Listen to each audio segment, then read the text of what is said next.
Hello, and welcome to my Creating and Sustaining Positive Learning Environments presentation. I'm in room 21 at Oak Park Elementary with Miss Frumpkin, and I am Rebecca Lomaizva.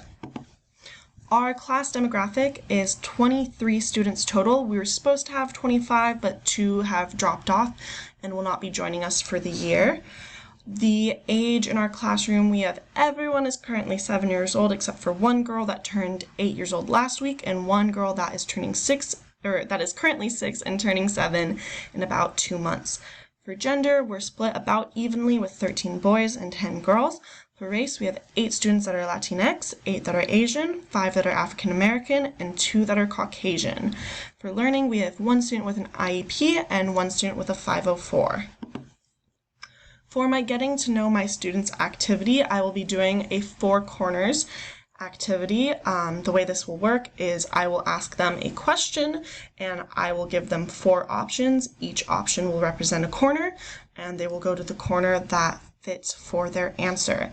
This is an in-class activity, so it requires no legwork from the parents. It requires no writing or reading from the students, so any students that may be a bit behind on those will not feel left out or stressed about the activity. I myself will have a form to keep track of their answers. That way the onus is really on myself. In addition, this activity allows them to see what interests they might have in common with their peers as they're going to their corners.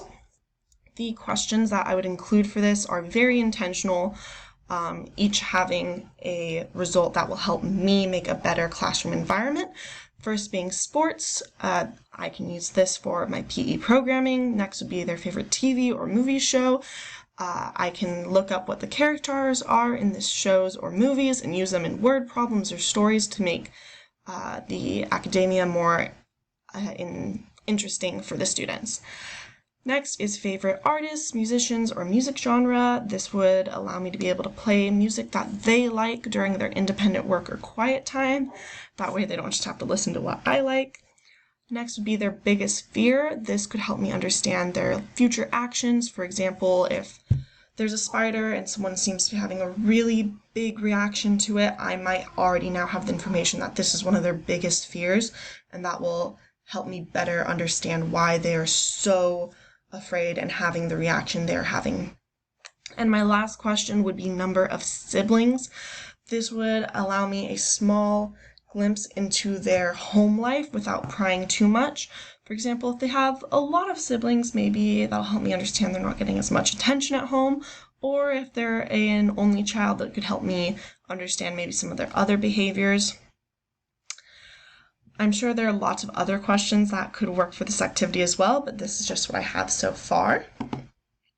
Now this is a diagram of kind of what this would look like. So for example, for the sports question, corner 1 could be baseball, corner 2 could be football, corner 3 could be soccer, corner 4 could be swimming, and then if none of those fit your answer, you could go to the middle and just say out loud to me what your answer is, and I could write that down. For my activities to promote a positive learning environment and a sense of belonging, I would like to do daily affirmations and respect rules each morning in the classroom. The exact ones will be on the next slide. I have used this before, so I know they've been successful. They're utilized by character builders in prime time that are both after school programs. These really set the expectations for the day and for the students. And since everybody is saying it all together, it's really similar to like a class anthem or pledge that they're all participating in.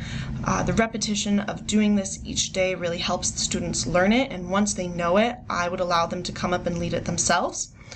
Both the affirmations and the respect rules have hand motions that go with each word. So I would go in the back and be doing the hand motions so the person leading it can see me. So if they need help, they can just look at me and go, oh yeah, that hand motion is for that phrase.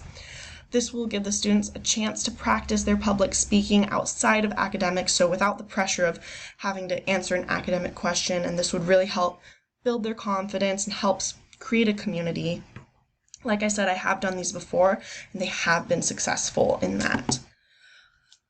The daily affirmations. So the first one goes, I am nice, I am kind, I have a really smart mind, I am strong. I am unique.